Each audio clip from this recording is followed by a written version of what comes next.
시청자 여러분 안녕하십니까. 진실을 여는 시간 판도라입니다. 최근 애니메이션 영화 K-팝 데몬 헌터스가 전 세계적인 열풍을 일으키고 있습니다.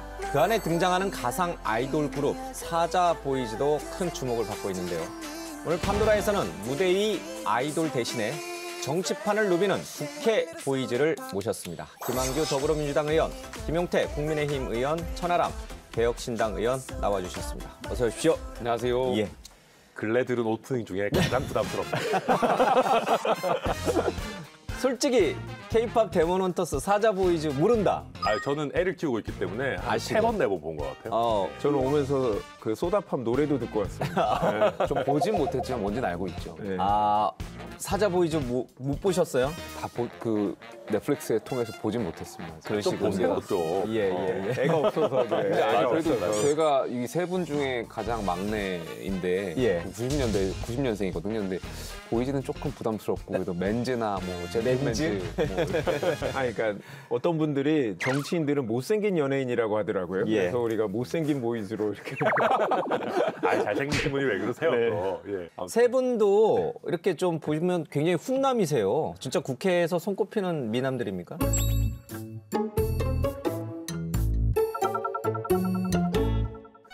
저는 아니라는 왜 저를 쳐다보면서 지금 약간 무슨 말씀을 하시는 이 거예요? 사람은 아닌 것 같은데 왜 이런 눈빛으로 봐요? 전혀 그렇지 않습니다. 네. 상대적으로 뭐 젊은 분들이라 저는 이분들이랑 같이 나오는 게 영광입니다. 김한규 의원께서 굉장히 동안이시다 보니까 예. 이제 같은 비슷한 또래인 줄 아시는 분들 많으세요. 그래서 예. 아니 김한규 의원님 동안이시다. 예. 그 말씀 좀 드린 적 있죠. 저도 진짜 김한규 의원님 보면서 세상이 이렇게 불공평할 수가 있나. 예. 저랑 띠동갑이시거든요. 띠동갑이시거든요. 더 많으세요? 아니요, 무슨 말씀이세요? 아니, 띠동갑이신데 뭐 저보다 더 젊어 예, 보이셔가지고 이게 문제가 있다 이게 예. 그렇게 보고 있습니다. 알겠습니다. 자, 우리 대한민국의 정치, 대한민국의 국회를 이끌어갈 국회 보이즈 세 분의 앞으로의 맹활약을 또 기대하겠습니다. 자, 지난주 국민의힘 당대표를 뽑는 전당대회가 있었습니다. 자, 한번 뜨거운 박수를 부탁드립니다. 이런 엄중한 때 우리끼리 분열하면 되겠습니까?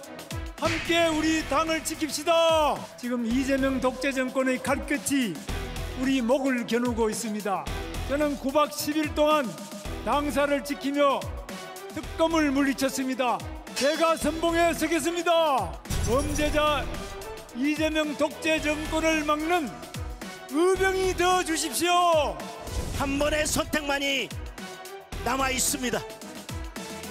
낡은 투쟁 방법을 선택할 것인지 새로운 투쟁 방법을 선택할 것인지 그 선택이 남아 있습니다. 미래를 선택해 주십시오. 혁신을 선택해 주십시오. 부절없는 국민의 힘을 선택해 주십시오. 김용태 의원께 여쭤봐야 될 것 같습니다. 뭐 예상은 하셨죠? 예상은 했죠. 근데 이 전당대회가 끝나고 국민의힘 전당대회가 아직도 탄찬 탄반으로 나뉘어서 제1야당으로서 이재명 정부를 견제하거나 민주당의 어떤 법안 독주에 대해서 제대로 견제하고 지적해야 되는데 예. 그렇지 못하고 탄반 후보들만 올라가서 많은 국민들께서 대선에서 패배한 국민의힘이 어떤 혁신을 이룰 것인가가 가장 관심사였을 텐데 그러지 못했던 점이 좀 아쉽다 이런 말씀 예. 다시 강조하고 싶습니다. 최악이죠, 뭐. 그러니까 전당대회 차라리 안 하는 게 나을 뻔했다. 그런 생각이 들고요. 그냥 당대표가 없는 게 더 나은 그런 상황까지 가고 예. 있는 거 아닌가 싶습니다. 지금 이게 헌재 결정까지 다 나온 상황이지 않습니까? 그리고 법원에서 이미 수많은 어떤 구속적 부심 등을 통해 가지고 이 비상계엄이 굉장히 문제가 많았고 내란에 해당할 가능성이 높다라는 게 충분히 나온 상황에서도 예. 이걸 가지고 정치적인 논박을 펼친단 말이에요. 김문수, 장동혁 두 분 다 탄핵에 반대하는 입장. 그러니까 헌법재판소의 결정도 제대로 수용하지 않는 입장으로 가다 보니까 예. 저는 이런 길로 쭉 가다 보면 국민의힘이 현재를 말아먹는 거는 물론이고 이 당이 가지고 있는 가치 기반조차 완전히 예. 뭉개버릴 수가 있다. 저는 굉장히 탄핵의 강도 아니고 탄핵의 바다, 탄핵의 늪에 더 깊게 빠지고 있다 이렇게 봅니다. 이 모든 게 천하람 의원이 국민의힘의 당대표가 되지 못해서 발표가 된 것 같은데요.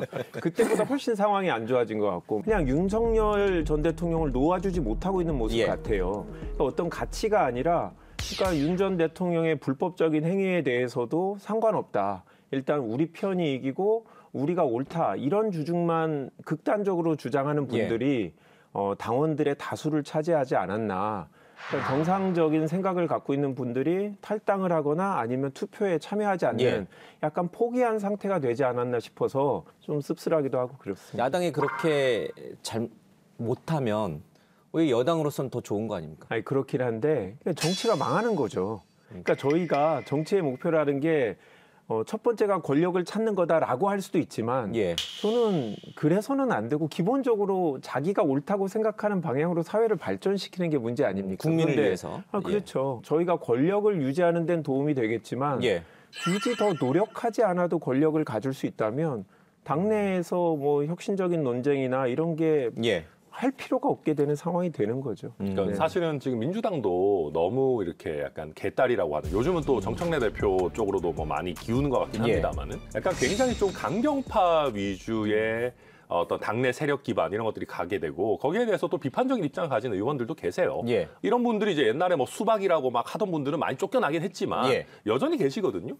그런 분들 입장에서는 국민의힘이 이렇게 망가져 버리면 당에서 변화를 이야기하기가 더 어려워지는 거죠. 아니, 다른 분들 봐도 야, 변화 안 해도 우리 그냥 쉽게 이길 건데 왜 변화하냐. 그러니까 민주당 내에서 뭘 해보려고 하는 신진 세력이 나오기도 더 어려워졌다. 그게 참 문제인 거죠. 야당도 천하람 의원님 참 번보수가 맞는 것 같습니다. 지금은 국민의힘 비판해야 할 주제인데 은근슬쩍 저희를 비판하고. 근데 이게 지금 흐름이라는 민주당은 좀 이따 비판하겠습니다. 정치라는 게 이제 흐름이라는 거 있는데, 만약에 대선이 끝나자마자 직후에 치러졌던 전당대회였다면 지금하고 상황이 좀 달라졌을 것 같아요. 그때는 대선에서 패배했던 직후였고 많은 당원분들께서 이제 개혁에 대해서 조금 더 방점을 두셨더라면 지금 3가지 특검이 돌아가기 시작했잖아요.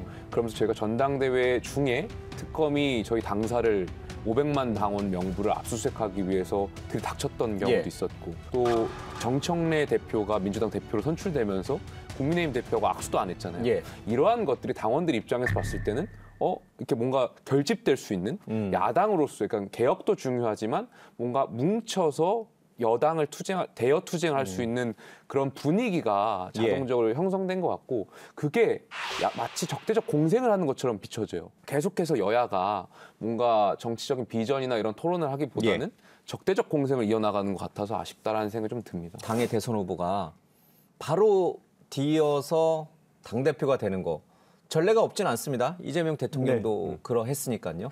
자, 김문수 후보가 노익장을 과시하면서 전당대회에 나서 당대표가 되겠다고 하는 부분은 어떻게 보십니까, 우리 천 의원께서? 전 당연히 안 좋게 보죠. 이재명 대통령도 그렇게 한 거예요? 저는 예전에도 그렇게 하셨을 때도 제가 비판했었어요. 왜냐하면 어쨌든 패장이지 않겠습니까? 이준석 후보. 이준석 후보도 비판 받을 지점이 있네요. 그러고 보니까. 제가 좀 더 비판할 걸 그랬습니다. 근데 이제 저랑 이준석 대표 외에 당대표를 하실 분이 물론 계시겠지만 이재명 의원은 어떻게 하고? 그렇죠. 이재명 의원님 죄송합니다. 이재명 의원님 하셔도 잘할 텐데. 근데 조금 개혁신당은 인재풀이 좀 제한적인 특성이 있긴 합니다. 뭐 그래도 비판받을 점 있다고 보고요. 지금 특히 거대 정당 같은 경우에는 인재풀이 그렇게 좁지 않아요. 협소하지 않고 그분들이 꼭 다시 나서지 않더라도 당내의 새로운 분위기를 불러올 수 있는 인물들이 분명히 있습니다. 복수로. 근데 그런 상황에서 김문수 후보가 대선에서 패배했을 때 그 패배의 원인을 되새기고 뭔가 다른 비전과 아젠다를 들고 나오는 것도 아니고 똑같은 거를 다시 한 번 더 하겠다?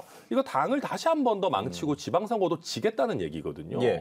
근데 그걸 어떻게 우리가 좋게 볼 수가 있겠습니까? 그러나 이제 국민의힘 당원들의 선택은 김문수 후보를 다시 결선 투표로 올려놨습니다. 노익장이라고 해야 됩니까? 이게 뭐 노익장이라고 표현하기 그렇고, 일단 굉장히 강한 체력을 많이 과시하고 있거든요.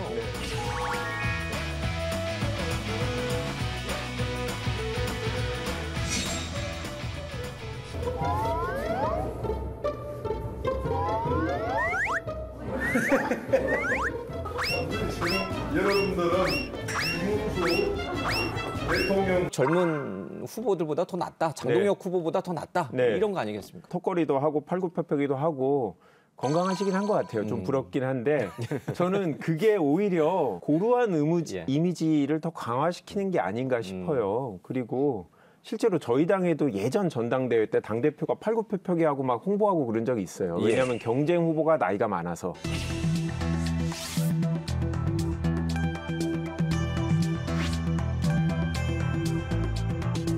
그런데 오히려 비판받았거든요. 그렇죠. 그리고 효과도 없었고 떨어졌었고 그래서 김문수 후보가 남긴 건 건강미 하나 아닌가라는 예. 생각이 듭니다. 예. 건강 미 맞아요? 약간 뭐 이렇게 건강을 과시하고 하는 것들이 예. 선거에 정확히 어떠한 뭐 플러스 요인이 있는지는 잘 모르겠습니다만 적어도 지금 판도라에서도 그 부분을 다루고 있는 거 보니까 노이즈 마케팅이라고 할까요? 어찌되었든 예. 한 번 더 다루게 돼서 관심을 좀 끄는 것 같고요. 장동혁 후보는 원래는 친한계로 분류돼서 한동훈 대표의 비대위원장 시절 사무총장까지 지내면서 핵심 측근이었지 않습니까? 그런데 탄핵 찬반을 놓고서 의견이 갈리면서 지금은 완전히 갈라졌고 완전히 적대적인 관계가 되어버렸습니다. 팀 한동훈의 가슴이 다시 뛰고 있습니다. 한동훈이 그리고 저 장동혁이 국민의힘의 미래가 되겠습니다. 팀 한동훈이 젊고 강한 보수의 심장이 되겠습니다. 장 후보님 기준에 따르면 한동훈 대표도 내부 총질자입니까? 저는 탄핵에 찬성했던 것을 말씀드린 거예요. 당론을 어기고 당론과 반대로 하는 것은 저는 내부 총질이라고 생각을 합니다. 저는 우리 패배의 가장 큰 원인이 분열에서 있다고 생각합니다. 단순히 내부 총질하면서 우리 당의 전투력을 떨어뜨리는 분들을 통합이라는 애매한 말로 계속 끌고 가겠다라고 하면서 어떤 결단도 하지 못했기 때문에 우리가 탄핵에서 108명이라는 숫자를 가지고 탄핵을 막아내지 못했습니다.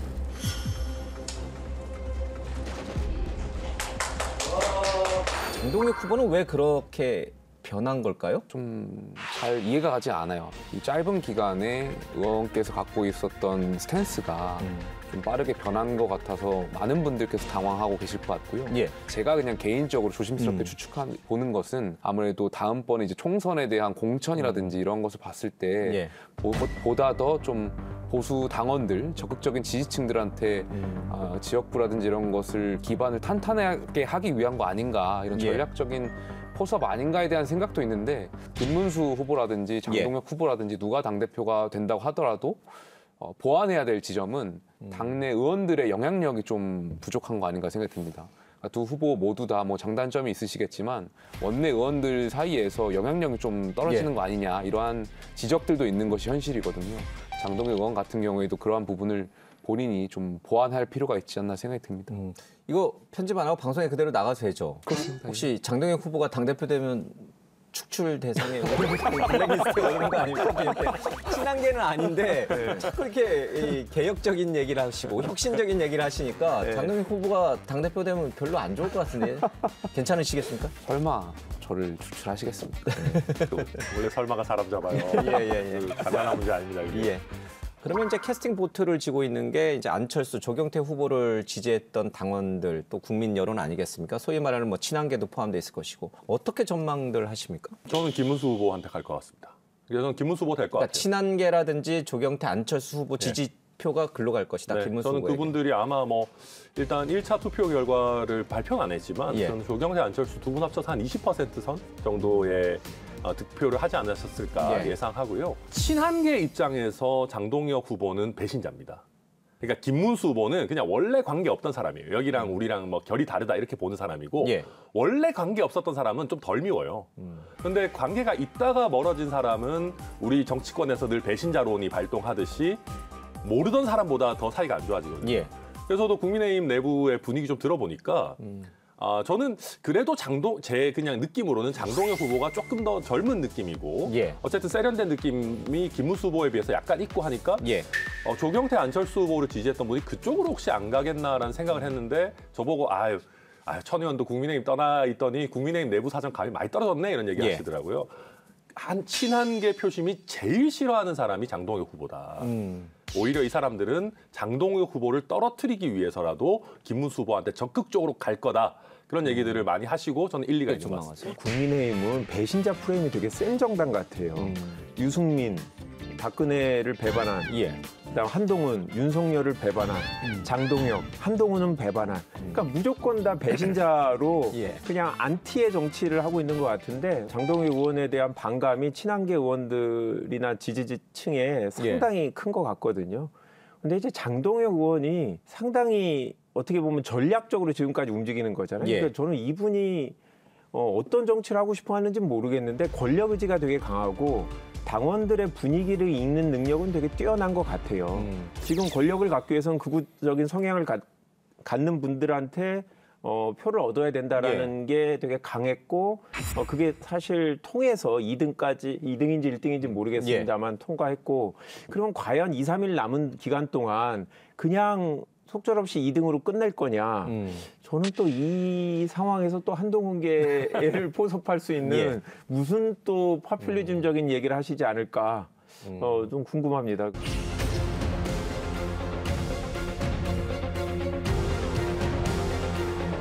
그냥 서로 우리가 좋은 대한민국을 만들기 위한 국민의힘 내에서 협력이 필요하다. 한동훈 전 대표가 전환기 씨 중에 반드시 한 명을 공천해야 한다면 누구에게 공천을 주는 게 좋겠습니까? 한동훈 대표죠. 한동훈 대표는 우리 당의 대표를 했을 뿐만 아니라 또 아직까지 많은 장래가 있기 때문에 승리할 수 있는 곳에 한동훈 후보가 나가서 우리 당을 필승으로 이끌 수 있는 곳에 적절하게 공천하는 것이 맞다고 생각합니다.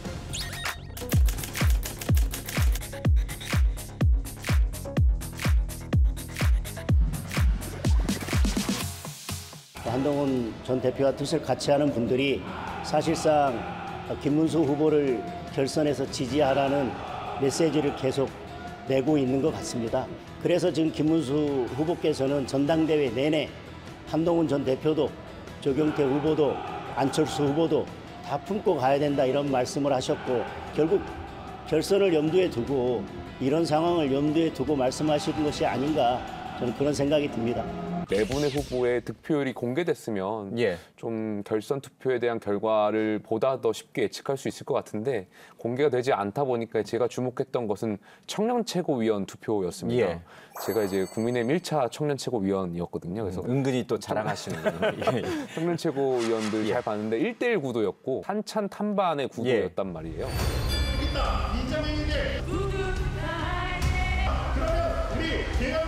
저는 모든 사람들과 함께 갈 수 있지만 모든 생각과 함께 갈 수는 없다고 생각합니다. 저는 우리 당이 계엄을 옹호하는 생각과는 같이 가서는 안 된다고 생각합니다. 만약에 그거를 고집하면 우리는 지방선거를 패배할 거고 많은 동지들을 잃게 될 거라고 생각합니다. 계몽령이란 말은 계엄 옹호에 가까운 말이라고 생각합니다. 제가 아는 계몽령은요. 민주당의 그 탄압 속에서 우리가 그렇게 할 수밖에 없었던 그 상황에 대해서 우리가 깨우쳤다는 것을 말하는 것이지 절대 이 계몽령이 계엄을 옹호하는 것이 아닙니다. 근데 거의 비슷하게 0.7%포인트 차로 우재준 의원이 이겼습니다. 그러니까 탄찬탄반에 대한 당원들의 구성들도 그렇게 크게 차이 나지 않는 거 아닌가 생각이 들고 진짜 그런 상황에서 한동훈 대표를 지지하신 당원분들이 이번 결선 투표에 캐스팅 보트를 쥐고 있다는 것은 맞는 것 같고요. 선거라는 것이 내가 좋아하는 사람을 투표하는 것보다 내가 싫어하는 사람을 되지 않게끔 하는 투표, 이게 더 무서운 거거든요. 그러한 것들이 이번 결선에서 작용해서 아마 장동혁 후보한테 조금 더 불리한 것이 있지 않을까 생각이 듭니다. 밸런스 게임 나왔을 때 한동훈 전 대표냐 아니면은 전환기 씨냐. 장동혁 후보께 질문 드립니다. 첫 번째 질문은 이겁니다. 장 후보께서 이번에 당대표가 되셔서 내년 재보궐선거 후보 공천을 하실 수 있게 된다면 누구를 공천하시겠습니까? 1번 한동훈 전 대표, 2번 전환기 씨입니다. 하나, 둘, 셋 들어주십시오. 탄핵 때부터 우리 당을 위해서 우리 당과 함께 열심히 싸워온 분입니다. 지금도 더불어민주당과 또 이재명 정권과도 열심히 싸우고 있는 분입니다. 장동혁 후보가 당대표가 되면 전환기 씨가 지명직 최고위원이 되든 재보궐선거에 나가든 지방자치단체장 선거에 나가든 기회를 줍니까? 안 주실 것 같습니다. 장동혁 후보가요? 공헌을 대표가 했는데? 된다고 하더라도 전당대회 과정에서 이야기했던 것과 실제 당대표가 됐을 때는 분명히 달라질 것이 있는 것이거든요. 중도로서 또 국민의 선택을 받기 위한 역할들을 해야 될 텐데 만약에 그 한국사 강사분을 당의 요직이라든지 아니면 실제적으로 뭐 공천을 한다라든지 이런 것들이 된다면 국민들이 얼마나 국민의힘을 우습게 보시고 또 조롱하시겠습니까? 그래서 지금 비대위원장께서 전환길 씨에 대한 생각이 어떤 것인지 이 중에 굉장히 궁금해요. 송원석 원내대표 얘기하신 그렇습니다. 실제로 지금 전당대회가 치러지는 과정에서 보면은 그렇지 못한 것도 현실이거든요. 그러다 보니까 당 입장에서는 이 전환길 씨가 이 운영하고 있는 그 유튜브의 구독자 수라든지 극성 지지층들의 그런 관심이라든지 비난에 좀 이렇게 벗어나야 되는데 그걸 좀 오히려 무서워하고 그래서 거기에 영향을 미치는데 빨려 들어가는 거 아닌가 그런 또 생각이 좀 듭니다.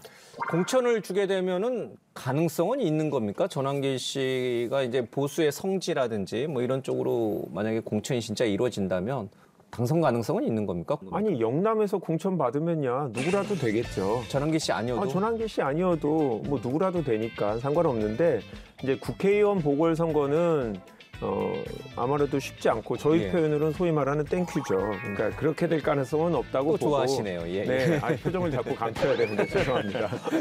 그러니까 전환길 씨 자체도 원치 않다고 생각해요. 저는 이분이 뭐 앉아서 유튜브를 하는 것으로는 새로움을 가질 수 없기 때문에 정치권에 반쯤 뛰어들어서 극우 유튜버하고는 다른 모습, 활동하는 유튜버로서 모습을 보여서 새로운 시장을 여는 거라고 생각하거든요. 그래서 직접 정치를 하게 되면 그런 수익을 얻을 수가 없잖아요. 그래서 제가 봤을 때 이분이 원했던 건 인기와 어떤 수익성이기 때문에 정치는 오히려 이분은 공천 줘도 안 하려고 하지 않을까 싶습니다. 전환길 씨는 앞으로 보수의 김어준 같은 걸 하고 싶을 거예요. 뭐 보수의 김어준, 뭐 국민의힘의 김어준, 어쨌든 뭐 어떤 게 됐든 정치인으로 뛰어들기보다는 계속해서 임기에 제한 없는 권력과 영향력을 갖추고 싶어하는 것 같습니다.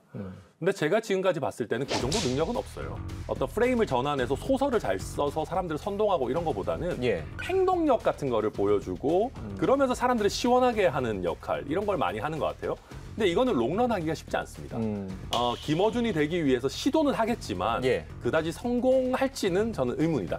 전당대회가 끝나도 국민의힘 내부에서는 풀어야 될 숙제가 하나 남아 있습니다. 윤석열 전 대통령과 이른바 계엄과 관련된 분들, 내란과 관련된 분들을 어떻게 정리할 것이냐, 포용하고 갈 것이냐, 끊어낼 것이냐 하는 부분이 남아 있습니다. 아무래도 이 계엄을 옹호하거나 이런 분들하고는 과감하게 끊어내야지 않을까 생각이 있습니다. 그렇지 않으면 국민의힘이 좀 어렵지 않을까 생각이 들고요.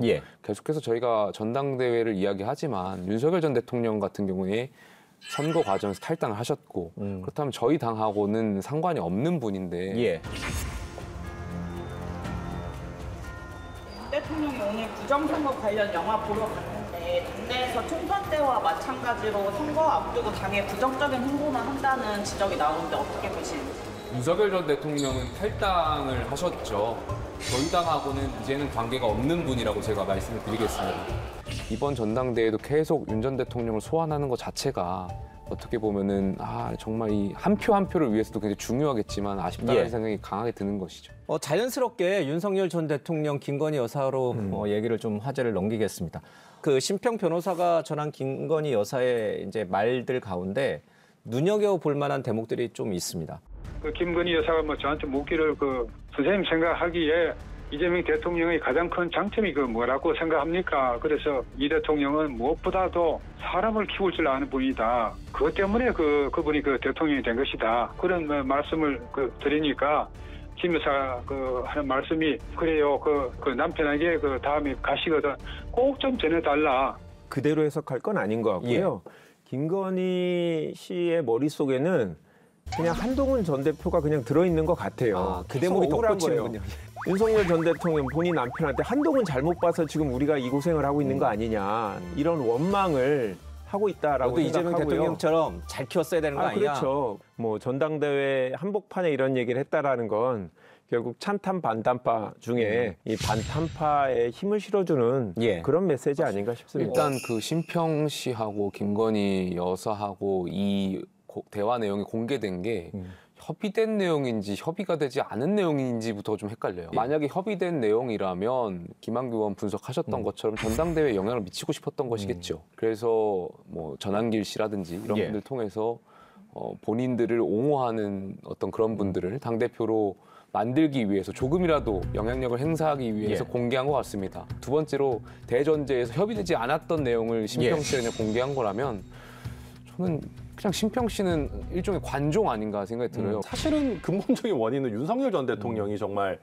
정신 나간 행동을 벌인 건데 계속 이분들은 자기 합리화를 하는 거겠죠. 한동훈만 이렇게 우리랑 각을 안 세웠어도 이렇게까지 할 필요가 없었을 거야. 김건희가 비월백 문제 관련해서 좀 사과를 해야 된다라는 의견도 좀 나온 걸로 알고 있고 저는 과정에서 분명히 아쉬운 점이 있고 국민들께서 걱정하실 만한 부분이 있었다고 저도 생각합니다. 아직도 저 구태 친윤들은 제 탓을 하고 싶어합니다. 윤석열 대통령은 부정선거 영화 보고 대선 앞두고 이게 뭐 하는 짓입니까? 그럴 거면 탈당이 아니라 민주당으로 가라고요. 윤석열 전 대통령 부부는 발목 잡지 말고 민주당으로 가십시오. 말만 잘 들었으면 우리가 더 키워주고 다음번 대통령도 할 수 있게 밀어주고 그랬을 텐데 왜 삐딱선을 타서 모든 사람 힘들게 만드냐 정도의 생각일 거라고 보여집니다. 그런데 심평 변호사가 전한 말에 의하면은 뭐 직접 얘기를 했습니다마는 김건희 여사가 전환기 씨를 보고 싶어 한다는 거잖아요. 전환기 씨가 이제 이번 주에 이르면 이번 주에 전당대회 끝나고 찾아가겠다는 거 아니에요? 접견하러 김건희 여사를 만나러 가겠다는 거 아니에요? 아니 뭐 본인을 좋아하는 사람 보고 싶어 하는 거겠죠. 본인이 재판받고 있고 국민들한테 미움을 받고 있다는 걸 모르시는 것 같아요. 국민의힘 지지층이나 정치인들도 제가 만나보면 다들 김건희 여사 때문에 이 모든 사단이 발생됐다라고 하신 분이 많거든요.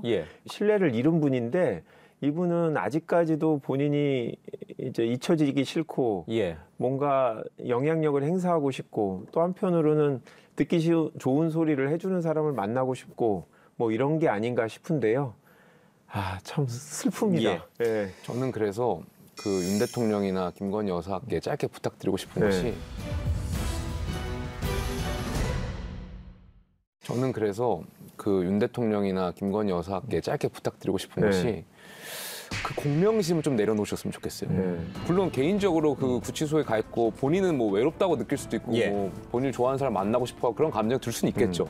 근데 본인들께서 표출하고 언론을 통해서 나오는 이야기들이 대한민국 정치라든지 대한민국 특히 보수 정당에 전혀 도움될 게 하나도 없습니다.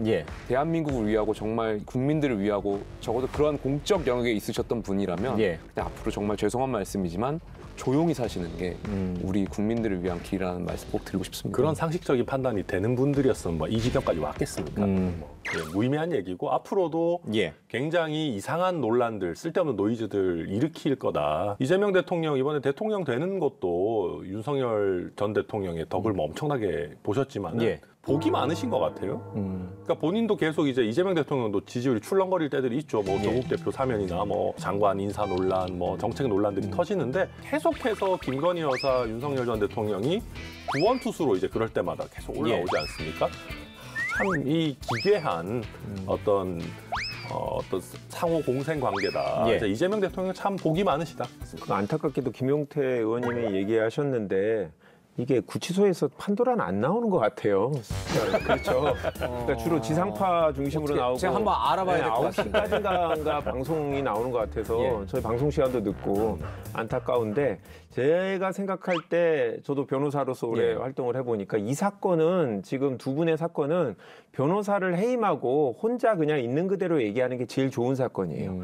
그냥 국민들한테 죄송하다고 얘기하고 어차피 이분들이 형기 다 살기를 기대하진 않을 거예요. 본인들은 어떻게도 보수 정권으로 바뀌어갖고 사면을 받기를 기대할 텐데 지금 이런 행태라면 보수 정권이 되더라도 사면하기 되게 부담스럽거든요. 차라리 높은 형을 선고받더라도 국민의 마음을 얻는 게 중요한데 전혀 그런 행보를 안 보이니까 변호사로서 너무 답답합니다.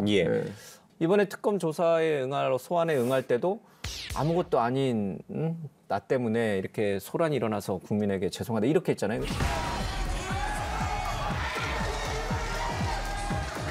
국민 여러분께 저같이 아무것도 아닌 사람이 이렇게 심려를 끼쳐서 진심으로 죄송합니다. 수사 잘 받고 나오겠습니다. 아무것도 아닌 분에게 왜 심평 변호사는 찾아가고 전환길 씨는 찾아갑니까? 윤석열 전 대통령을 찾아가야 되는데 왜 이분들은 김건희 여사를 찾아가고 김건희 여사는 왜 한동훈 전 대표 얘기를 하고 윤 대통령이 해야 될 얘기를 왜 김건희 여사가 계속 하고 있는 겁니까? 그만큼 김건희 여사의 영향력이 내부적으로 봤을 때는 있었던 거 아닌가. 그것이 이제 방증되는 거 아닌가. V0였다? 그런 생각이 좀 들고요. 저는 여사께서 어린아이 같아요.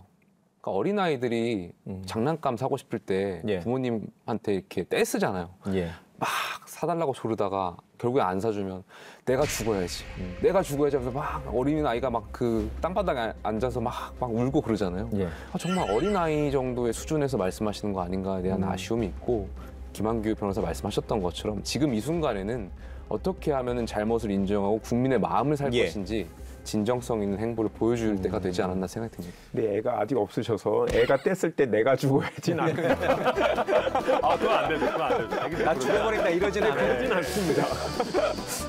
근데 김건희 여사가 약간 어린애 같이 때를 쓴다라고 이제 표현을 주셨는데 근데 그 어린애 같은 분이 사실은 또 주술에 많이 심취했다 이런 보도들이 지난주 내내 이제 좀 나왔습니다. 그 주변에 굉장히 많아요 그런 분들이. 정말 왜 그런 쪽에 있는 분들과 가깝게 지냈을까?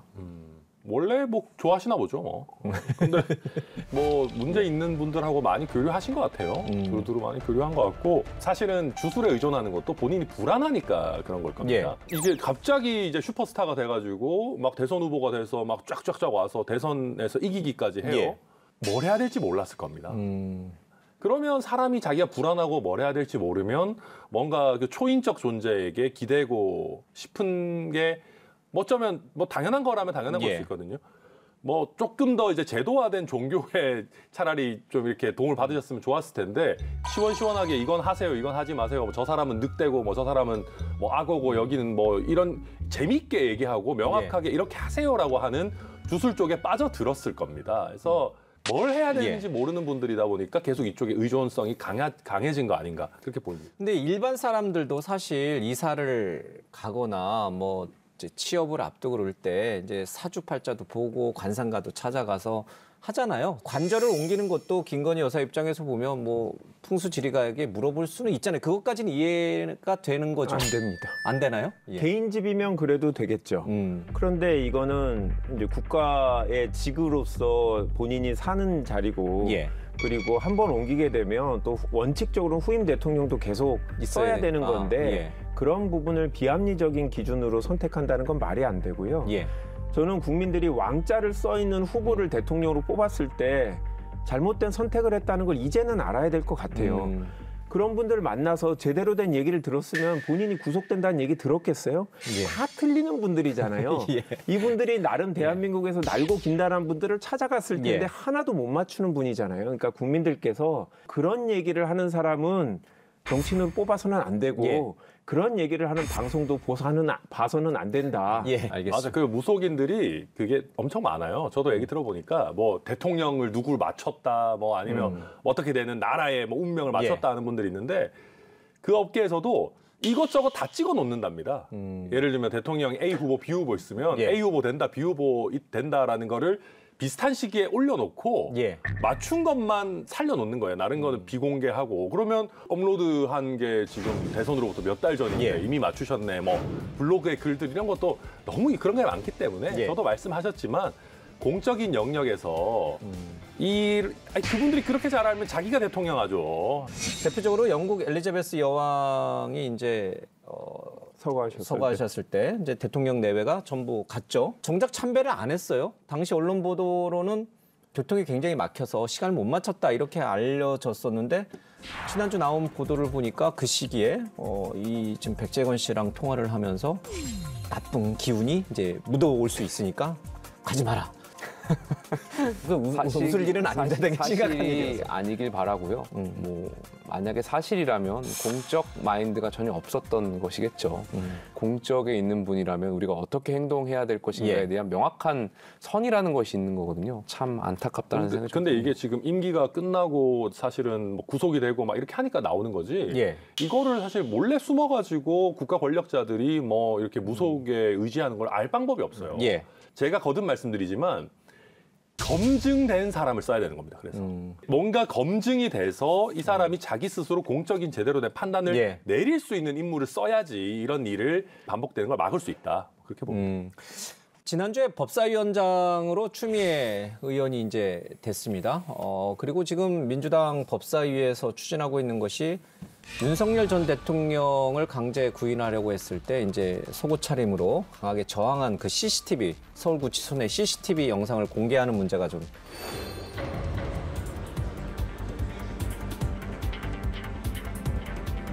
총투표수 173표 중 164표를 얻은 추미애 의원이 법제사법위원장에 당선되었음을 선포합니다.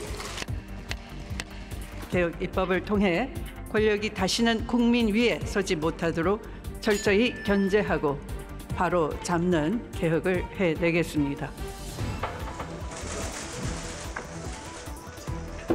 서울구치소의 윤석열 CCTV 열람과 공개에 대해서 많은 국민들께서 궁금해하십니다. 다음 주 법사위에서 구치소 CCTV의 자료 제출 요구권을 의결하고 특위에서 CCTV를 열람할 예정입니다. 찬성하십니까?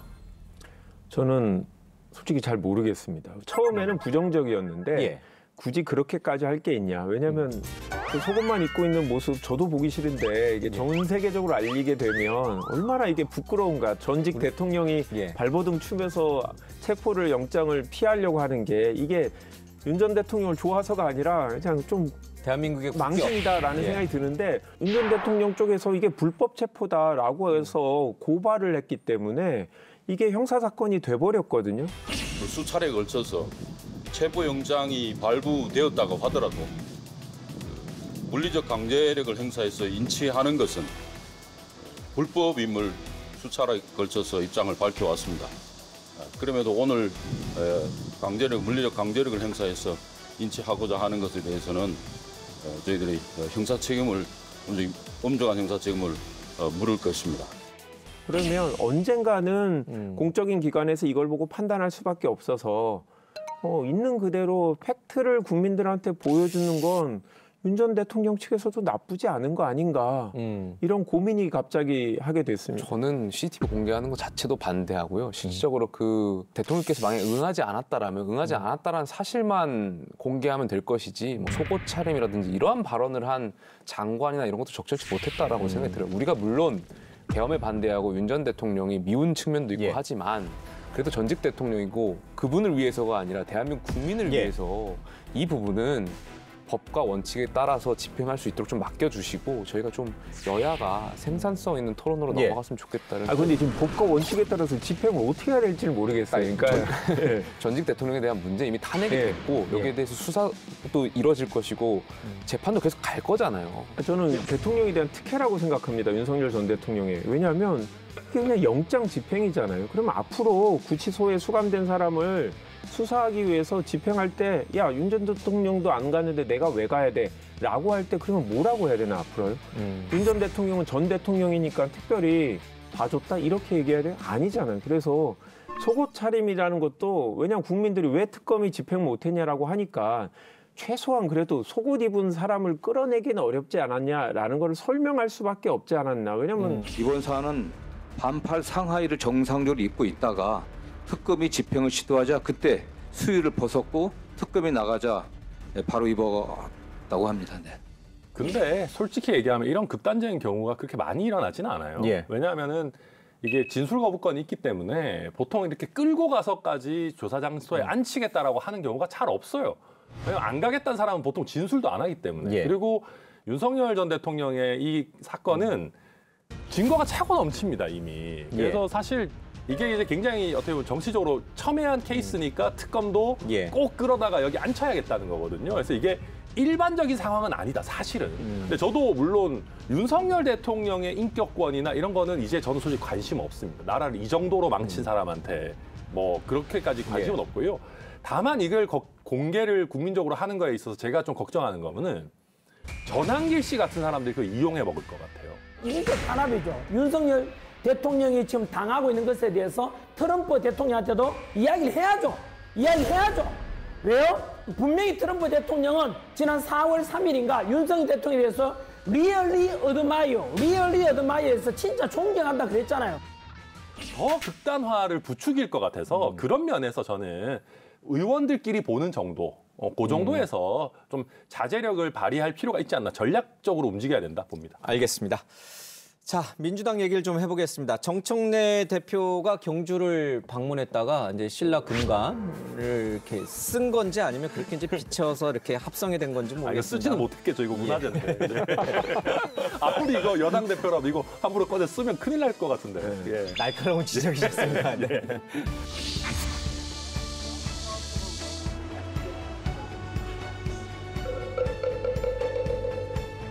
반드시 성공해야 되는 국제 외교의 장이 바로 이 APEC이라 할 수 있겠습니다.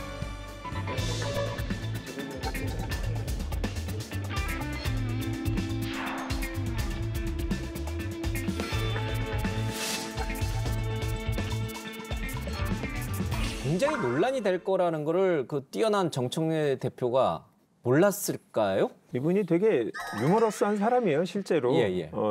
약간 재미있는 정치인이 되고자 하는 이제 본인의 평소의 목표도 있는 분이고. 판도라에서 굉장히 급 성장하신 그렇죠. 근데 제 생각에 대통령이 되겠다고 하는 정치인들은 엄청나게 많죠. 당대표면 다 그런 꿈을 꿀 것 같고 뭐 본인이 그런 뜻도 있을 거라고 생각합니다. 그렇지만 현직 대통령이 취임한 지 얼마 되지 않았는데 내가 다음 대통령이 될 거야 라고 하면서 그거를 보여줬다. 저는 그렇지는 전혀 않을 거라고 생각합니다. 몰랐다라고 생각하지 않아요. 정청래 의원께서 정치 뭐 초선도 아니시고 오랜 정치를 하신 분이고 여당의 대표라는 게 굉장히 어려운 자리잖아요. 그걸 아시는 분이 또 왕관을 쓴 것처럼 비춰지는 그런 사진을 올리는 것 자체가 이러한 해석이 있을 거라는 것 본인도 알고 있었을 거고 아마 그걸 의도한 거 아닌가에 대한 여러 가지 추측이 맞는 것 같다라는 생각이 좀 듭니다. 사실상 그 민주당 극성 지지층, 이른바 개딸이라고 하는 분들이 분할을 이루고 있다라고 많이 평가를 하고 있어요. 그러니까 정청래 민주당 대표의 발언들을 보시면 약간 애매모호하게 대통령하고 선을 두면서 대통령을 밀어넣고 본인 개혁의 선두주자인 것처럼 행동하세요. 내란 세력을 뿌리 뽑아야 합니다. 아직도 반성을 모르는 내란 우두머리 피의자 윤석열과 그 동조 세력을 철저하게 처벌하고 단죄해야 할 것입니다. 국민의힘은 10번, 100번 정당 해산 깜이다. 뭐 악수도 사람하고 악수하는 거지. 뭔가 그 개딸의 그 극성 지지층들이 원하는 메시지를 계속하면서 이번에 그 조국 전 대표 사면과 관련해서 발언을 약간 대통령과 거리를 두는 것처럼 그런 뉘앙스를 계속 하시는 것이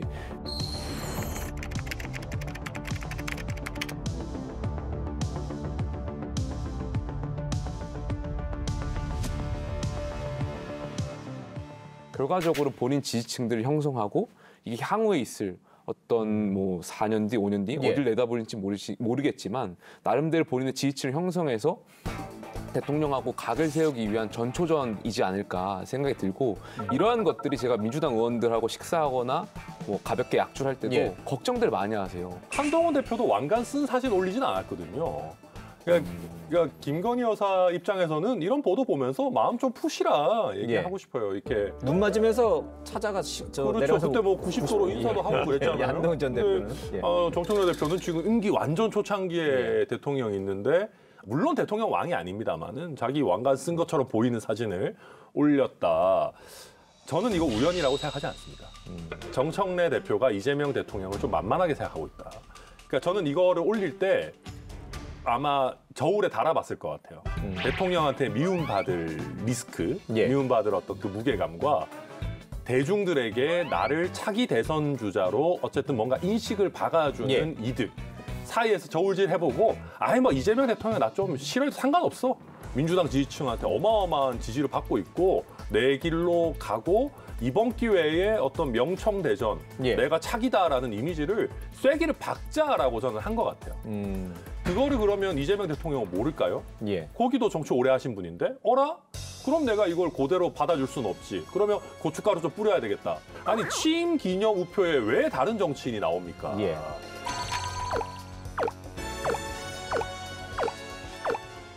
이 두 분 사이에 되게 이상한 지금 알력 관계가 나오고 있는 건 저는 맞는 것 같다 이렇게 평가합니다. 얼굴 표정 굳으시셨어요? 아니요, 그런 거 아니고 이게 판도라가 배출한 당대표인데 너무 공격하시는 게 아닌가 싶고 전혀 저는 실질하고 다르다고 생각하고요. 정권 초기의 대통령의 힘이라는 건 어마어마합니다. 만약에 대통령이 노골적으로 특정 후보 옛날에 국민의힘에서 김기현 후보를 윤석열 전 대통령이 사실상 밀었던 것처럼 그러면 무조건 그분이 될 수밖에 없습니다. 그 정도로 힘이 강하거든요. 정청래 의원이 사석에서 자기는 절대 대통령하고 각을 안 세우겠다라고도 얘기를 했어요. 왜냐하면 아는 거예요. 이 정치판에 오래 있었기 때문에 대통령하고 각을 세워서 밑보이면 어떤 일이 되는 걸 너무나 잘 알고 있어서 해석을 뭐 그렇게 하실 수도 있지만 실질은 전혀 그렇지 않을 거다. 왜냐하면 당장 내년에 전당대회 또 나오시려면 대통령하고 직접적으로 각을 세워서는 절대 안 됩니다. 알겠습니다.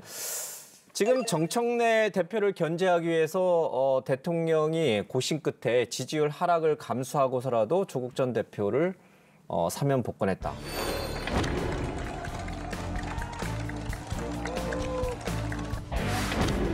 앞으로 나가실 거 3번 분양하시고 대통령 네 분께 대하여 정례. 제가 하려고 했던 걸 이 정치 현실에서 펼쳐나가려고 합니다. 어떤 경우든 6월에 국민들에 의한 선택을 구하겠다는 점은 분명합니다. 나오자마자 마치 개선 장군인 것처럼 다음에 출마하겠다, 정치적 성과로 보답하겠다, 뭐 이런 식의 메시지가 과연 제가 생각했던 조국 대표의 모습과 그리고 국민들의 공감 이런 부분에서 좀 동의가 안 됐고 혼란스러웠습니다. 국민들께도 좀 더 겸허한 자세로 국민들과 함께하는 그런 모습을 보이시는 게 좋지 않을까 그렇게 생각합니다. 자, 조국 전 대표가 좀 자숙해야 됩니까? 저는 사면 받고 나서는 본인의 책임이라고 생각해요. 저희 정치인도 아니고 대통령이 사면해줬다고 앞으로 대통령 눈치 보고 대통령의 의중을 반영해갖고 요번에 사면 받은 분들이 다 해야 될 건 아니잖아요. 저는 뭐 그건 본인의 책임이라고 생각하고 비판을 받는 것도 이제 본인이 감수해서 하는 건데 저희 당의 일부 의원들이 얘기하고 있긴 하지만 우리 당 의원의 상당수는 큰 관심은 없고요. 제가 봤을 때 국민의힘 전당대회 끝나고 나면 민주당 지지율과 대통령 국정 지지도도 어느 정도 올라올 거라고 생각하고. 저는 이거 굉장히 불편할걸요. 왜냐하면 이게 일반적인 정치인 사면하고 또 달라요. 그러니까 문재인 정부의 여러 가지 정책적 악재들도 있었고 뭐 부동산이 됐든 근데 인적 악재들이 있었는데 그중에 제일 큰 게 사실 조국 전 대표고 그다음에 윤미향 전 의원도 사실 못지 않았거든요. 그럼 문재인 정부의 가장 큰 악재들을 이번에 다시 이재명 정부가 정권 초에 받아 안은 겁니다. 그러니까 저는 그래서 이게 정청래 대표의 어떤 견제 수준보다 더 큰 틀의 어떤 거래가 있지 않았나 의심을 하고요. 조국혁신당이 대선 후보를 안 내면서 뭔가 물밑에서 협상이 있지 않았나 저는 강하게 의심합니다. 그 정도가 아니면 이런 리스크를 안을 이유가 없어요. 근데 어찌됐든 했습니다. 이걸 했어요. 근데 그 이후에 나오는 조국 대표의 행보나 메시지들이 더불어민주당이나 이재명 대통령 입장에서는 최악이에요. 이번에 지지율 떨어진 게 관련해서 뭐 저의 사면도 영향이 있었겠죠. 한 n분의 1 정도의 영향이라고 저는 보입니다. 그 외에 여러 가지 다른 사건이 있지 않았습니까? 누구보다 지금 열심히 하시는 데다가 이게 왜 다 내 잘못이냐 n분의 1밖에 없다. 거의 적반하장식으로 나오고 있거든요. 이기적인 발언이죠. 그리고 저는 그 조국 전 대표 발언을 보면서 아니 사면을 좀 맡겨놨나? 이런 생각 좀 들었어요. 이번 대선에서 조국혁신당 후보 안 냈잖아요. 그러면서 민주당하고 사면을 거래한 거 아닌가? 그럼 마치 본인 사면이 당연하다는 듯이 n분의 1 발언을 하는 거 저는 굉장히 좀 이기적인 발언이라고 생각이 들었고요. 많은 국민들께서 이 조국 전 대표의 사면에 대해서 부정적으로 보시잖아요. 그 이유가 조국 전 장관 같은 경우는 정치범이 아니에요. 자녀 입시 비리에 대한 문제가 있었죠. 그 당시에 많은 국민들, 특히 2030들이 상대적 박탈감을 느꼈잖아요. 근데 그랬던 분이 이제 사면이 되면은 자숙하고 조용히 있어야 되는데 심지어 출마에 관련된 뉘앙스도 이야기하셨어요. 현재 국민의힘의 의석수, 세력수를 반 이상 줄여야 된다. 그게 저희 목표입니다. 제가 앞으로 저희 활동을 통해서 입증을 하도록 하겠습니다. 그러니까 국민들이 볼 때는 굉장히 괘씸한 거고 이게 저는 지금 국정 지지율에 고스란히 반영됐다고 생각됩니다. 알겠습니다. 우상호 정무수석의 말을 빌자면은 이재명 대통령이 굉장한 고심 끝에 어차피 본인의 임기 중에 해야 될 일이라면 빨리 하자. 매를 맞더라도 먼저 맞자. 이런 이제 결심을 했다고 합니다. 자, 지금까지 국회 보이즈 세 분과 함께 했습니다. 오늘 고맙습니다. 감사합니다. 감사합니다.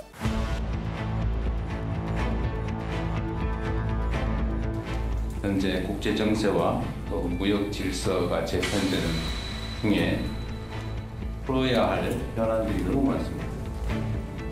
참으로 어려운 환경이긴 하지만 국민을 믿고 국가 이익을 최우선에 두고 한반도의 평화와 번영을 위한 실질적인 해법도 계속 찾아가겠습니다. 이재명 대통령 집권 후 첫 한미 정상회담이 잠시 뒤에 열립니다. 지금부터 그 의미를 살펴보겠습니다. 외교 분야 최고 권위자들이죠. 홍현익 전 국립외교원장, 박원곤 이화여대 북한학과 교수 나오셨습니다. 어서 오십시오. 안녕하십니까. 안녕하세요. 자, 이 잠시 뒤에 미국 워싱턴 DC 백악관에서 이제 한미 정상회담이 열립니다. 무엇보다도 주눅들 필요 없다. 당당하게 또 한미가 서로 호혜적인 동맹을 맺고 있고 또 두 지도자가 공통 경험을 한 것도 있고 테러를 당했다는 그 아주 특이한 경험을 공유하고 있고요. 그다음에 골프도 같이 칠 수 있고 골프도 칠 수 있는데 아마 트럼프 대통령이 더 잘 치리라고 생각은 됩니다만은 예. 그러면 더 좋은 거죠. 예. 이 대통령께서 더 잘 치면은 곤란하니까. 아, 더 잘 치면 안 됩니까? 근데 트럼프 치면은 아마 다른 걸로 보복할지 모릅니다. 트럼프에 대한 특성을 우리가 아는 필요가 있다. 이건 제 얘기가 아니라 트럼프를 분석한 정치 심리학자들이 다 트럼프는 나르시스트적 특성이 있다라고 얘기를 합니다. 칭찬도 마찬가지예요. 나르시스트의 특징이라는 것이 항상 칭찬을 요구하고 관심을 받지 못하면 쉽게 화를 내고 방금 전에 골프 얘기하셨잖아요.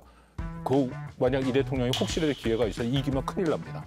제가 비난하려고 하는 것이 아니라 이런 특성을 알아야 우리가 돌출 행동, 불예측성이 또 트럼프의 가장 특징 중에 하나지 않습니까? 또 하나는 숫자를 매우 좋아합니다. 그것도 영어로 빌리언으로 하는 숫자를 좋아합니다. 그러니까 10억 달러, 100억 달러. 그러니까 이 의미는 우리가 미국과 결국 협상을 하는데 뭔가 그런 숫자로 보여주는 것이 중요하다. 절대 이기려고 하거나 가르치려고 하면 안 된다. 왜냐하면 이것도 잘 알려진 스토리인데 지난 7월 31일이죠. 스위스 대통령과 전화를 하는 과정에서 스위스 대통령이 당신이 하고 있는 이 무역 경제 질서가 잘못됐다 했더니 그 자리에서 31% 관세를 39%로 올렸고 놀래갖고 스위스 대통령이 트럼프를 만나러 가는데 만나주지도 않았습니다. 그 이유가 본인을 가르치려고 했다는 거거든요. 그러니까 그런 특성은 우리가 이미 다 잘 파악하고 준비했을 거라고 하는데 다시 한번 고민을 할 필요는 있다고 생각합니다. 자, 이재명 대통령이 한미 정상회담을 앞두고 한 얘기가 있습니다. 잠깐 듣고 가겠습니다.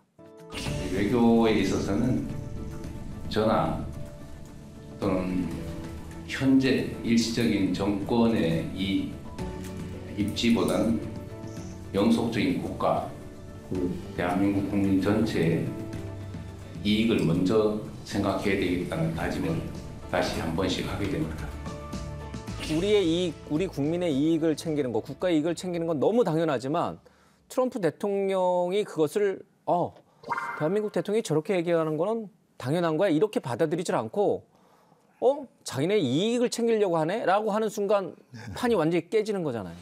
대통령도 그렇지만 유성락 실장도 이렇게 그 브리핑하고 이런 거 들어보면 너무 소극적이고 수동적인 자세로 할 게 아니라 적극적으로 우리의 이익을 챙기겠다. 우리가 미국한테 도움을 받는 것도 있지만 우리가 미국을 도와줄 수 있는 것도 많이 있거든요. 실제로 그렇고 거기에 대한 어떤 자부심을 가지고 당당하게 얘기를 하면서도 칭찬하고 좋은 관계를 갖는다. 또 좋은 케미를 형성하도록 최대한 노력을 한다. 이런 자세를 갖겠다라는 표현이 아닌가 저는 생각하고요. 저는 국익을 어떻게 정의하느냐에 따라 좀 다른다고 생각하는데요. 국익을 제일 제대로 정의하지 못한 것이 사실은 트럼프의 미국이죠. 국익이 자국 중심이다라고 할 수는 없습니다. 우리의 국익이 반드시 자국 중심일 수는 없죠. 그러니까 저는 오히려 국제사회에서 우리가 더욱 협력하고 국제사회에서 바르고 올바른 행동을 함으로써 대한민국이라는 국가가 명망을 쌓고 매력적인 국가가 되고 그것이 우리의 국익을 훨씬 높이는 일 아닙니까? 국익 중심이라는 게 마치 트럼프가 하도 자국 중심을 하니까 굉장히 단기적 물질적 이해만 추구하는 모습처럼 비춰지는 것. 그것은 우리가 지양할 필요가 있다고 생각합니다. 알겠습니다. 그런데 조현 외교부 장관이 한일 정상회담은 건너뛰고 곧장 미국으로 날아갔습니다. 근데 대통령실이나 우리 정부의 공식적인 입장은 뭐 사전에 다 예정된 일정이었다. 한일 정상회담은 뭐 역대 우리가 뭐 한미 정상회담보다 한일 정상회담 먼저 한 적이 거의 없잖아요. 그런 상황에서 이번에 이시바 총리하고는 2달 전에도 만났고 지금 미래지향적으로 한일 간의 협력을 증진한다는 것은 거의 예정된 사실이었고 그렇기 때문에 뭐 현안이라고 해서 갈등적인 요소가 별로 없었거든요. 근데 미국과는 얘기가 전혀 다릅니다. 안보 부분에 있어서 방위비 분담금이라든지 또 뭐 국방비를 뭐 2배로 올리라. 방위비 분담금은 9배로 올리라고. GDP. 거기다가 우리 정책실장은 농산물 건드리지 않기로 했다 그러는데 트럼프 대통령은 개방하기로 했다. 그러니까 그거 정리를 해야 될 거 아닙니까? 뭐 주제가 너무 많기 때문에 외교장관이 직접 가서 챙길 일들이 많다. 그런 측면에서 보면 이게 오히려 실용적인 측면에서는 한일 정상회담은 성공이 보장돼 있으니까 미국으로 달려갔다. 제가 제일 우려하는 것 중에 하나가 방금 말씀하신 농축산물 그 부분이 있고 이게 한국이랑 미국이랑 그때 관세 합의가 된 후에 말이 달라요. 왜냐하면 계속해서 우리는 그거는 절대로 30개월 이상의 소고기 수입 못하고 안 하고 그리고 우리 쌀 시장 개방 안 한다라고 분명히 얘기했는데 트럼프는 이거 다 개방했다라고 얘기를 해버리지 않습니까? 또 하나 걱정이 우리가 총액으로 3,500억 불 대미 투자를 하기로 했는데 1,500불은 마스카라에서 그것은 이제 당연히 미국의 조선업으로 들어가는 거고 근데 2,000억 불에 대해서 또 해석이 완전히 다르지 않습니까? 우리는 이것이 대출과 보증까지 포함한 거고 트럼프는 이거 90% 이상 미국에 돌아오는 거고 뭐 사실은 자기가 원하는 대로 찍어서 한다. 그러니까 이런 부분에 대한 갈등의 여지가 있다라고 판단이 되고요. 갈등이라고 보기에는 갈등이 있는 게 아니라 현안들이 많은 거죠. 많은데 타결을 해야 되니까 마무리가 안 됐으니까 정상회담 전에 마무리가 돼야 될 거 아니에요. 정상끼리 협상을 하지는 않거든요. 그러니까 외교장관이 외교사령탑으로서 간 게 아닌가 이렇게. 또 하나는 강훈식 비서실장도 미국으로 급히 갔단 말이에요. 외교장관 갔지, 비서실장까지 갔지. 전례가 없던 일입니다. 이걸 그러면 그냥 현안이 많아서 간 거다. 이렇게 해석할 수 있는 건가요? 또 든든한 또 총리가 계시니까 총리를 믿고 가셨다라고 이제 볼 수가 있고 대통령의 의중을 제일 잘하는 사람이 비서실장 아니겠습니까? 그러니까 또 어떤 특정 의제에 대해서는 비서실장이 가서 얘기해야 될 부분이 있나 보죠. 저는 그것도 좀 이상합니다. 왜냐하면 또 아까 방금 말씀하신 것처럼 비서실장이 거기 왜 갑니까? 저도 정보가 없으니까 추측상으로 말씀드리면 수지 왈스라고 백악관 비서실장. 가장 트럼프의 측근이자 트럼프가 유일하게 15초 이상 말을 듣는 여자라고 알려져 있습니다. 그러면 비서실장의 카운터파트는 비서실장이잖아요. 가서 지금 뭔가 아까 말씀드린 풀리지 않은 문제를 우리 비서실장까지 가서 만나서 이런 문제죠. 당신이 좀 트럼프한테 잘 얘기해줘. 뭐 약간의 제 이렇게 상상력을 동원해서 드리는 말씀이긴 한데 그 정도로 지금은 전력 투구를 해야 되는 상황이 아닌가 하는 위기감이 알겠습니다. 트럼프 대통령 마음 속에서는 북한에 지난번 우리 협상단이 만났을 때도 북한의 김정은 잘 있냐라고 물어봤다고 하니까 이재명 대통령에게도 김정은과의 관계라든지 또 본인이 김정은을 만나고 싶어하는 그런 의사를 내비칠 가능성이 있는 것 같습니다. 이럴 경우 우리 이재명 대통령은 어떻게 대응해야 되는 것인가? 이번에는 제가 좀 먼저 하시죠. 왜냐하면 계속 제가 하니까 원치 않게 이상하게 제가 평소 존경하는 선배님 홍 원장님의 말씀에 약간 반대되는 의견을 할 수 있으니까 제가 먼저 얘기하고 그다음에 홍 원장님이 제 의견에 이번에 뭐 별로 그럴 일은 없을 것 같은데요. 아마도 2018년에 있었던 싱가포르 합의를 얘기할 가능성이 매우 높다고 저는 생각합니다. 근데 이 얘기를 하는 게 그 3가지 항목이 있는데 첫 번째가 미북 관계 개선이고 두 번째가 한반도 평화 프로세스 남북 관계 개선을 얘기하는 거고 세 번째가 한반도 비핵화입니다. 근데 아시다시피 현재 북한은 비핵화의 B자도 못 끝내게 하고 있죠. 핵을 가졌다라고 주장하죠. 그러니까 비핵화 협상 전혀 안 한다고 얘기를 하지 않습니까? 사실 북한이 핵을 안 가졌으면 뭐 트럼프가 김정은을 왜 만나려고 하겠습니까? 그런 이유인데 어쨌든 비핵화에 뭔가 고리, 단추를 끼기 위해서는 봐라, 당신도 합의했던 거 아니냐. 그러니까 뭐 미국 입장에서 그걸로 시작하자. 해갖고 공동성명이 나올지는 모르겠는데요. 그 얘기는 뭔가 어느 시점에서 나올 가능성이 좀 있지 않을까라고 생각합니다. 이재명 대통령으로서는 그러면 제가 중재를 좀 해보겠습니다. 아니면 저도 같이 3자로 만나시죠. 이런 얘기를 할 수 있을까? 그거는 거의 어렵습니다. 중재는 어렵고요. 왜냐하면 아주 명확하게 북한이 여러 차례 3번에 걸쳐서 한국이랑은 절대 상종하지 않겠다 얘기를 하기 때문에 여기서 만약 한국이 같이 하자면 문제가 더 복잡해지고요. 이 북한에서는 단호하게 핵 문제는 미국하고만 상의할 문제다라고 하고 있고 트럼프도 다자회담 싫어하거든요. 두 지도자가 생각이 유사하다는 거를 강조하면서 아 이렇게 해서 한반도의 평화 과정도 일으켜주시고 노벨 평화상도 타면 좋겠다라고 하면 좋은 관계가 좀 형성되지 않을까. 자, 이번 한미 정상회담에 수행하는 이 재계 인사들, 뭐 대기업 총수들이 이제 다 갔죠. 당장 직면에 있는 문제가 미국 정부가 우리 삼성전자라든지 하이닉스도 마찬가지고 이제 보조금을 주는데 보조금 주는 대신에 지분을 내놔라. 사실은 이것도 미국 약속 위반입니다. 바이든 행정부에서 다 주기로 했는데 행정부 바뀌었다고 안 주고 줄 테니까 지분을 내놔라. 개인 기업에 대해서 이렇게 직접적으로 관여하고 나서는 걸 미국에서는 사실 터부시되고 있는 건데 그러면 차라리 보조금을 안 받고 지분을 안 줄 수도 있는 거라고요, 사실. 단기적으로 볼 땐 미국의 국익이 될지 모르지만 중장기적으로 볼 땐 미국의 국제적인 신뢰도에 있어서 굉장히 망가지는 거기 때문에 미국에게도 별로 도움이 안 되는 것이다. 저는 그런 측면에서 우리가 뭐 너무 그렇게 민감하게 반응할 필요는 없다. 다 맞는 말씀이에요. 왜 관세 자체도 우리는 한미가 자유무역협정 FTA가 있지 않습니까? 그건 국가 간의 조약이잖아요. 근데 그걸 다 무시해버리고 한다라는 것 자체는 이게 말이 안 되는 거 100% 약속 위반이고 시장 경제 체제의 다 위반입니다. 저도 거기까지만 얘기하고요. 이미 얘기가 나온 것처럼 현재 우리가 대미 투자 전체 액수가 3,500억 달러, 2,000억 달러는 우리는 일본과 다르게 한 5가지 명백한 항목이 있습니다. 그 항목이 있고 그리고 지금 일부 알려진 거 보면 이런 기업들의 장기 투자 1,500달러랍니다. 트럼프를 다룰 때는 주고 를 받자. 트럼프를 다룰 때는 어음을 주고 현찰을 받자. 이거는 좀 그렇습니다만 1,500달러가 당장 투자가 되는 건 아니잖아요. 그렇죠. 그리고 아마도 기존의 기업이 이미 갖고 있는 투자 계획을 모았을 겁니다. 이 유럽이 똑같은 것을 했어요. 그렇게 해갖고 트럼프의 4년, 5년 혹은 그 후까지 해서 1,500달러 맞추고 그런 식으로 해서 숫자를 맞춰서 일단은 우리의 피해를 최소화하는 그런 방안이 필요하다. 그런 면에서 이번에 기업인이 가는 것은 의미가 있다고 생각합니다. 마지막으로 잠시 뒤에 이제 정상회담이 시작되고 공식 또 기자회견도 좀 있을 예정인데 자 우리가 이제 정리하는 차원에서 우리가 그래도 이거 하나만큼은 꼭 이번에 확보해서 오자. 먼저 기회를 드릴까요? 늘 나중에 줘서. 지난번에 저를 맨 마지막 막내라고 나중에 주셔서 제가 뭐라 했더니 이제 딱 기억하시죠. 제가 먼저 말씀드리겠습니다. 억울합니다. 여러 가지로 미국이 하는 행동이 속상한 거 많고요. 기존에 우리가 알고 있었던 규범에 기초한 국제 질서 그리고 자유주의적 국제 질서 사실은 한국의 안보와 분영, 세계 질서를 이 정도 유지해왔던 것들이 굉장히 훼손되고 있다. 그런데 우리가 좀 정말로 냉정하게 판단을 해야 되는 게 그러면 미국이 없는 세계는 어떨 것이냐. 그것이 우리한테 부과하는 그런 비용과 위험은 훨씬 큽니다. 현재로서는 우리가 비용을 정말 비합리적으로 비효율적으로 말이 안 되게 부담을 하긴 해야지만 그래도 미국 중심의 세계를 끌어가는 것이 더 큰 틀에서는 우리에게 훨씬 더 유리하다. 꼭 반드시 막았으면 하는 게 우리가 한미동맹을 대전략의 주축으로 삼지만 반중전선의 선봉이 되는 그런 거는 절대로 합의가 돼서는 안 된다라는 게 더 중요하다고 봅니다.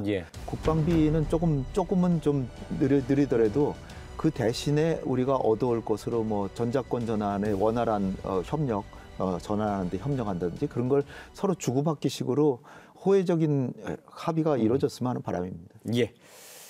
자, 이 한미 정상회담에서 우리 국민과 국가의 이익을 최우선에 두겠다는 이재명 대통령의 말이 실현이 될 수 있도록 좀 치밀하게 정상회담이 잘 이루어졌으면 좋겠습니다. 자, 두 분 말씀 여기서 정리하겠습니다. 고맙습니다. 감사합니다. 대한민국 최고의 정치 시사 예능 프로그램 판도라가 최고고 제일 재밌습니다. 여러분들 많이 보십시오.